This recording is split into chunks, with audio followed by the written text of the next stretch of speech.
We are officially on our way to Longlegs. I don't super know what this movie is, but I'm excited nonetheless. I know that it has Nicolas Cage and the trailer mentioned murders. So I hope it's Nicolas Cage doing the murders. I hope Nicolas Cage is Longlegs. I kind of hope they CGI his legs to be freakishly long. I'm really excited. Also, I will just add that it's been a long time since I was like truly terrified from a movie. Like, it's been a long time since a movie or a game has truly struck terror into my heart, and I'm just really pumped. I hope this one does. I hope it makes me feel very afraid in a very fun fictional way. That's all I really can ask for out of this outing. Before we get into review land, I just wanted to show you my movie experience. Hello, this is my movie theater. I accidentally popped off a nail when I got here. I was really worried that I was gonna bite it down to the quick, but I did not. More on that later. This picture isn't weird. I was wearing my Birkenstocks, okay? Anyways, here we go. Okay, I finally watched Longlegs. Am I better for it? No. Is it good to talk about and maybe analyze and see if we can do better in the future and also make some fun jokes about it? Yes. There are some really good things about this movie and things I really did enjoy. And then there are other parts that just really fell flat. And I did not expect a movie that everyone hyped up so much to be what I would call probably a 3 out of 10. So, you know, it's a tough world we live in, tough times. Horror's an oversaturated genre.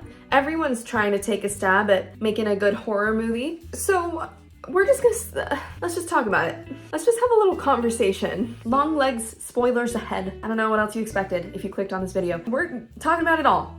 The good, the bad, and the ugly. So, this movie is about a notorious serial killer named Longlegs who has been operating for like 20 years. And he kills little girls and their families, and the little girls are always 9 or turning 9, and their birthdays are always on the 14th. And FBI agent Lee Harker is assigned to the Longlegs case after she has some weird premonition, so the movie starts with, we see Harker, oh my god, I have so much to say. The movie starts with Harker as a child, and then it moves into Harker as an agent. And they are assigned partners to go find this suspect, but it's not Longlegs. Like, I thought from the beginning that every agent in the room is trying to find Longlegs, and they're looking at different places, but apparently they were just finding some random killer. It's not made very clear when she pairs up with her partner, Carter. He isn't like, wow, you did so well there that we need your help. Maybe he is. Maybe I'm wrong. Maybe we'll just call you highly intuitive. Yes, sir. But I just was like, wait, were we not already looking for Longlegs when she was assigned to the Longlegs case? Anyways, here are the good things about the movie, okay? First of all, Nicolas Cage acts his ass off. Every time he was on screen, I was keyed in. I was like, okay, I'm watching a film. He does so well. He does so well. It was really good to see him. He's got such a crazy range. The last thing I saw him in was Pig. And now I'm watching, what even is this movie called? Longlegs. Now I'm watching Longlegs, and the smile on my face when it said Nicolas Cage as Longlegs on the screen, I was like, I can't wait to watch this man play a murderer. And it was really, really good. Also, he was involved in the production, and I think that the production was done really well as well. Sometimes it felt a little Ozark-y in that the color correction was too cold or weird, and it just made it feel strange. But other times, the colors were amazing and so pretty, and it was really interesting the different shots and angles that they used. Like, I never felt very grounded or aware as an audience member of where I was in each scene. Like, I was like, where's the camp? Where are we looking? So it was a little bit disorienting as an experience, but I think that it was done purposefully and in kind of a cool way. Also, Carter is fun. Agent Carter's character, he provides a little levity. He is just a chill guy. I don't know why the he made Harker come in his house. Well, I do. It's because the plot needed it to happen, but it didn't really make sense, actually. Okay, we're still on good things. The scene in the farmhouse where they find the doll is the spookiest scene of the entire film. About a quarter as scary as I wanted it to be, but there was this thunder and this doll, the doll. The thunder made it creepy, but the doll also, when I saw that doll, I was like, Also, it's underneath a cross, which is cool. There's a jump scare when Lee finds a photo of Longlegs in her things. The jump scares in this movie did not get me. That one did. That jump scare, I don't even fucking know what happened on the screen. It was incredible. In the theater, I was like, whoa. It was a pretty cool jump scare. Like, it's a little different than any I've seen in a while. I think it maybe had a Polaroid flash happening and a sound. This movie's full of very, very loud sounds, especially when they want to build the tension or freak you out with a jump scare. But the sound design in that moment went from annoying to like really effective. So that jump scare was dope. Longlegs, his death was ill.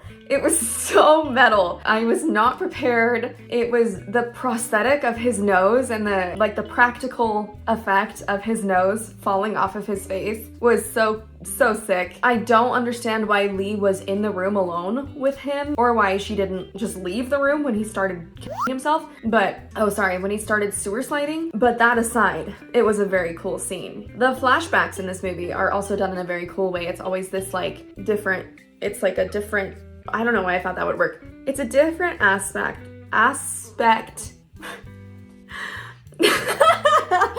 The flashbacks are in a different aspect ratio, and it's really cool. It's really cool the way that it's done, and it takes you a second to realize, this whole film is pretty disorienting. It takes you a second to realize that you're seeing a flashback every time it's a flashback, but once you do realize, it's a really cool way of showing that. And finally, the reveal that Longlegs was living in the Harker basement. I was not ready, because we see Longlegs the entire time, right? And I don't love that, Harker's mom was in on it.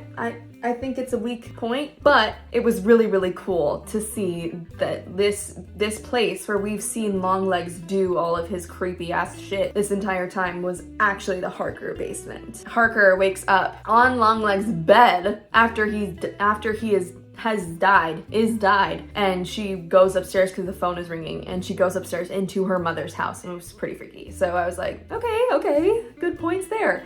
And that's the good things, and now we're gonna talk about everything else. So first of all, this movie is so dramatic with the violin. Every time they want you to be a little bit freaked out, or they want you to be clued into the fact that this is an intense, scary moment, and you should be feeling freaked out, the violins are full swing.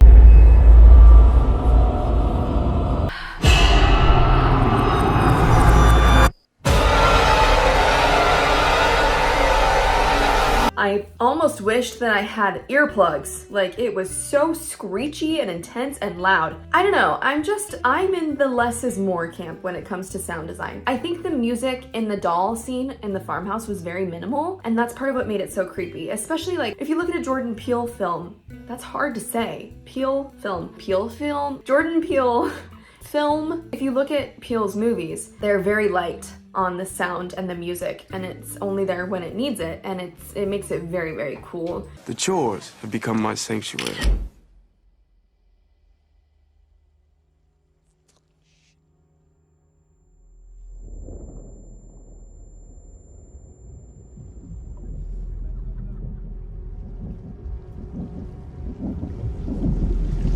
Get out.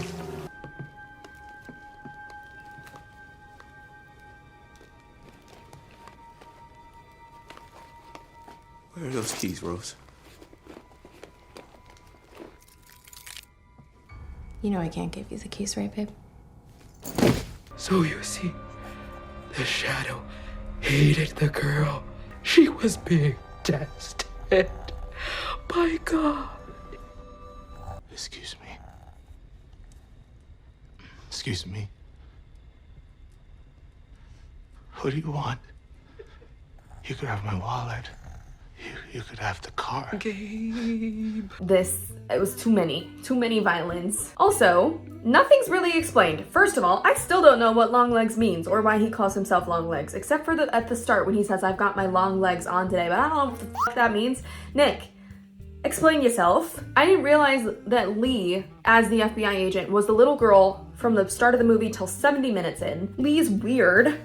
She doesn't look at people. She sits like this, very stiff and rigid. She barely talks. But it's like she's only that way around everyone else except her mom, and then she's normal around her mom. So it's almost like something made her this way, but we don't really know. Like, we're searching for, why are you acting this way? Because it's kind of like we're seeing a protagonist in a horror film. Maybe she is the girl from the start. We're looking for some kind of connection, some kind of reason, and it's never really said. She's just, that's who she is. She's just weird with some people. I didn't realize that the note Longlegs left Lee was threatening to kill her mom. I think they stayed on it a little too, not long enough for my dyslexic brain. So I was just constantly like, Lee, why are you not telling people that he left a note in your home? So that was tough. I also don't know why the devil's doing his thing like this. Like, why is this what the devil is choosing to do with his time? We don't really get an explanation on this. And also, where did Longlegs fucking come from? And is he actually working with Satan, or is he just a delusional little bitch? These are questions I have. Why did her mom suddenly shoot the doll that it's Lee? Why is the cult never explained? Why is Lee's religious trauma never explained? She's like, I'd never say my prayers. I was like, what religion did you grow up in? Why do you have the 9 circles of hell book and the Bible? Like, and then why is Lee's mom suddenly murdering everyone? Like, she didn't have to fucking shoot the FBI agent. That was not necessary. She's like painted as a good person who's like trying to save her daughter, and that's why she's responsible for all these deaths. And then she just shoots people that Satan did not tell her to shoot. But the characters are also dumb, and something that Lee's mom does that's really dumb is she just talks to Longlegs at the beginning. She has a shotgun in her hand, but she's like, why are you here? What? Why are you singing a song? She's like standing next to her 9-year-old daughter. There's a predator in front of her, and she's not shooting the man or dragging her daughter away. She's like talking to him. So I was like, you know what? Maybe you deserved everything that came to you. That was dumb. Also, Harker's not a good FBI agent. She's constantly like, I called this in my notes the reverse prey effect. She's not quick thinking or smart. She doesn't really adapt. Like, why would you be in the FBI? There's a scene where she sees someone outside of her house, and so she leaves her house, and every time she walks around with her gun, she's like, like she can't, like she hasn't ever done a single meditation, ever.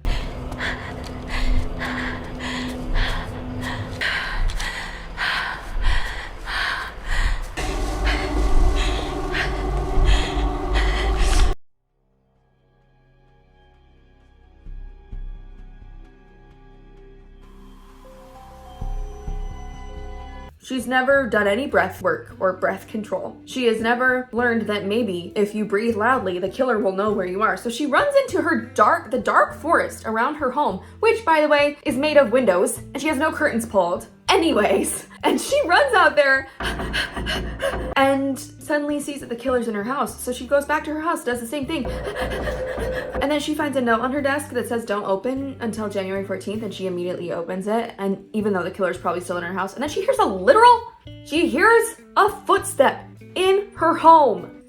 And she looks, and she turns back to her desk, and she keeps reading this fucking letter. Also, at the very end, she knows that she could destroy this doll by shooting it, right? She could, listen, she runs out of bullets because she shoots her mom in the fucking head, and then she shoots Carter twice because he's possessed by this doll that came into his home. Longlegs makes dolls that represent the daughter, and then Satan's like in the dolls, and then Satan like possesses the family to kill everybody. So Carter's possessed. Harker could have just said, oh my god, that doll's possessed. Boom, shoot the doll. Boom, shoot my mom. That way, Carter never goes to the fucking kitchen and stabs his wife 30 billion times. We listen to that. We just get to hear our good old friend Agent Carter stab his wife. It's like, it just made me so mad, because then she spends 2 bullets on Carter and a bullet on her mom when she could have just done 1-1 and then not run out of bullets. And no one would have died except her mom. But that's fine because she's like brainwashed by Satan. I'm gonna speed run through these. Carter somehow didn't realize that he could be a target since his daughter was a 9-year-old girl with the birthday on the 14th. Despite the constant satanic and religious themes, Harker and Carter still somehow don't know that the man downstairs is Satan. The movie is really reliant on jump scares, which felt really predictable and boring to me. A lot of the jump scares, I knew when they were gonna happen. They got other people in the audience, to be fair, but I'm a vet, I guess, with horror, so I was like, yep, okay. I thought that's where it was gonna be. Except for the one with the photo. I was not expecting that, and it really caught me off guard. And I think it was done in a really good way, but the rest of them just felt, like the whole movie felt like it was going for shock value. Which the problem with that is that the rewatch isn't good. Because you feel shocked, maybe, on the first watch. But if they don't manage to shock you on the first watch, you're never gonna rewatch it again. And if they do, the rewatches are never gonna hit the same. Versus if you watch an Ari Aster, it's the same way with the gore that this movie uses. The gore is a shock value thing. A man gets shot in the head in the first 5 minutes because they're trying to make you go, ah, that was crazy. Versus Jordan Peele and Ari Aster and the way they use gore in their, so Ari Aster uses gore in a very ingenious way. It always matters. Jordan Peele also does that, but his movies are a little less gory. They're very, I think this is just true of every good film and especially horror. They're very centralized around a theme, a message, an idea, a feeling. We didn't have that in Longlegs. We were kind of floundering out in the sea like, what am I supposed to be getting from this? What are you telling me? Don't be a Satanist or else my daughter will get a possessed doll? It wasn't bigger than the shock. Shock value works when it's driving a deeper point home. Like when the little girl in Us reaches out and grabs the other little girl's neck. And it's a jump scare moment, it's freaky, it gets you, but it also is making this bigger commentary on the darker side of you, and the whole movie is. Anyways, I digress. I was really bored at some parts. I was like looking at my phone, like looking at the clock. Not at my phone because I'm not a disrespectful moviegoer, but I was like glancing, like, oh, I still have an hour left in this movie. There were these weird exposition dumps here and there because otherwise things don't make sense. I wish that the movie would have started with a flashback to her mother being recruited into Longlegs' thing. I don't think her mother needed to be involved for the movie to work, but if they really wanted that point in there, we should have seen that in the beginning versus getting this big monologue from her mom randomly in the, like, literally the last 10 minutes of the movie. It just would provide so much more context and suspense during the actual watch. If everything revolves around that, we should see it at the beginning, but for some reason, we just get exposition dumps. And there is no fucking payout. There's no payout. There's no, hey, you watched this movie for an hour and a half. Here's your reward. There's nothing like that. And it doesn't necessarily have to be a good ending for you to get that. Like, Midsummer, it's not a good ending, right? Danny has been pulled into the cult, but it's rewarding because we see the change that Danny has gone through. I think that might be the problem. We're dealing with the same exact Harker at the beginning that we are at the end. She doesn't do anything different. She's still bumbling. She doesn't fucking know what to shoot. She, for some reason, does nothing while her partner murders his wife. It's just so upsetting. And it basically it leaves you, like, she runs out of bullets. They stare at the doll. She's like, we have to go. They stare at the doll. They can't leave. And then it switches to Longlegs saying, Hail Satan, like right before he kills himself. Sewer slides himself, and that's the end. And it's just like, that's not rewarding. Like, why did I spend money and time on this experience? It just all kind of fell flat for me.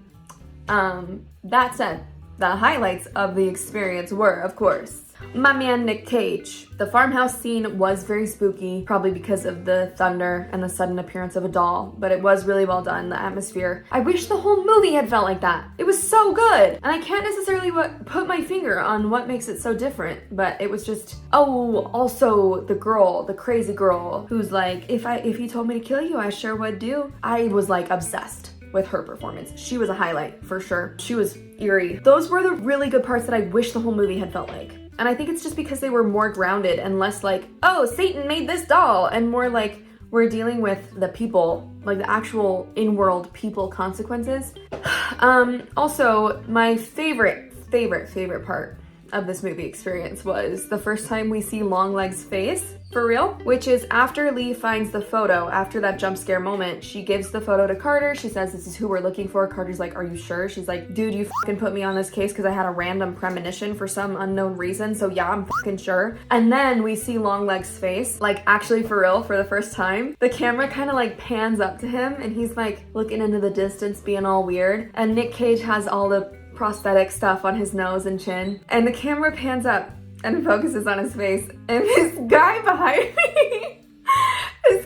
me goes, weird. I was like, yeah, fair. Oh man, The movie's a 3 out of 10. I don't want to watch it again, probably ever. I'm just gonna go watch some more Jordan Peele and Ari Aster instead. So if you guys were thinking of spending money on this movie, don't do it. Really, just, I mean, okay, listen, it's not that bad. If you like random gore for no reason and you like a story that has no theme or meaning and it's all just a bunch of random events tied together by a little piece of string and it just freaks you out with jump scares, fine. If you long for a deeper horror experience that has meaning, this ain't for you. So just, you know, different movies for different people. Lots of people really love it for some reason. So this is just my take. Hopefully it's not too hot. I love y'all. Thanks for being here. Go watch Longlegs if you want. I don't recommend it, but you can do whatever you want. It's your life. Okay, I will see you on the flippity flip.